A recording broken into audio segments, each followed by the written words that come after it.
Hey Chris, I just watched your video about your parent who is a drug addict, and sorry for the bad quality here. I made some notes because I tried to make a video and then my mind went blank.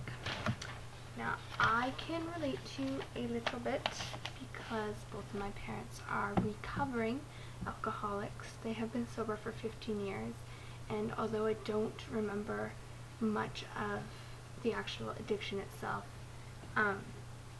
the aftermath still isn't very pretty. After treatment, it's still not pretty, and I can relate to you with having to be the parent. I have 3 siblings, an older brother and 2 younger sisters, and I pretty much raised my little sisters, and that's it sucks. I lost my childhood. I don't really remember anything of it. That was a lot of topic. Anyways, I know what it's like to have to be the parent, and it's so not fair, and sometimes my mom still makes me feel that way even though she's been sober for so long.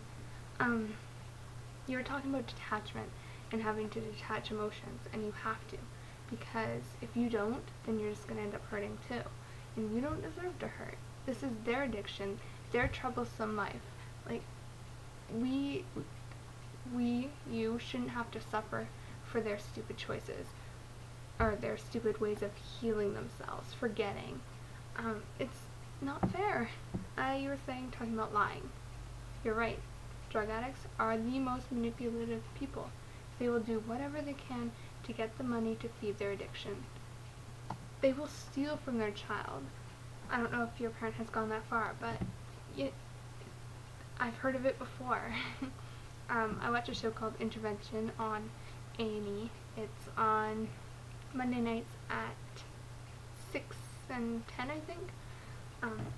I suggest checking it out. It can give you a little more insight from others who are dealing with this in the now. Them not having money. You're right, they blow all of their money on the drugs. And then what? What about food? What about a house? And then you're left feeling responsible, like, oh, I have to give, it's $5, I have to give it up. But even then, that $5 could still go to drugs, and then you're enabling again. It's like this tug of rope, like, you can't win.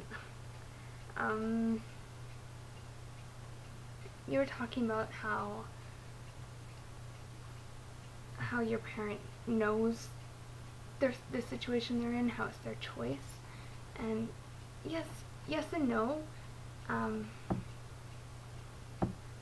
think if they were sober, they would disagree with that, but if they were high, they would say, yeah, it's my choice.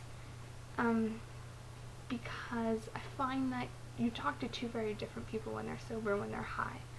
And somebody who's sober and feeling all the emotion that they're hiding from the drugs and just feeling. End of sentence. Then you talk to somebody who's more real and somebody who's like, why the hell do I do this? And then they go out and use again. It's vicious. You're talking about your parent who lies to you and how it hurts you, but even addicts, when they lie because they want to believe it's the truth. They don't initially lie to harm you. They lie because, first of all, it's all they know, and because it's what they want to believe. They don't want to believe that they're fucked up and don't have a life. They don't want to believe that they live every day to get this high, and that they're living out of their vehicle, taking money from their child. They don't want to believe that, so they're going to tell you what they want to believe, and that's that their life is okay. Your parent has to want help, so that means treatment. I don't know if you've considered asking them about going to rehab, but they have to want it for themselves initially. But if you show how much it's actually hurting you, how much their addiction is tearing you down, and how you pretty much have no life because of it. I don't know if that's true, but could be a feeling that you have. Let them know. Write a letter. Read the letter out loud. Let it come from your heart. Let them know deep down inside how much what they are doing hurts you.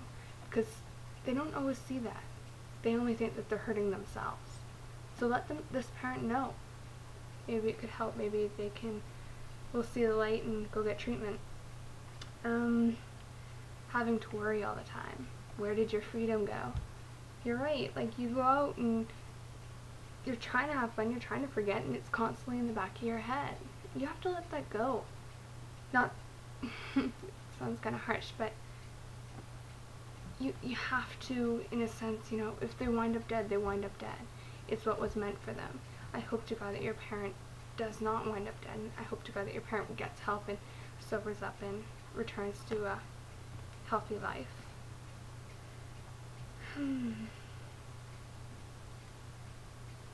You said that you can't make your parent live the right way, but you can try. You can't force anybody to do something that they don't want to do, but you can always try. You have to put it out there. Like, hey parent, I love you to death. It hurts me that you're hurting yourself, and I don't want to see you go through this anymore. I need you to get help. And if you don't get help, then I'm going to cut all ties with you. I won't have any communication with you. I will not answer your phone calls. I will not see you. I will not lend you any more money. You gotta have a bottom line. They have to hit a rock bottom, and you gotta show them that rock bottom. I hope this helps a little bit.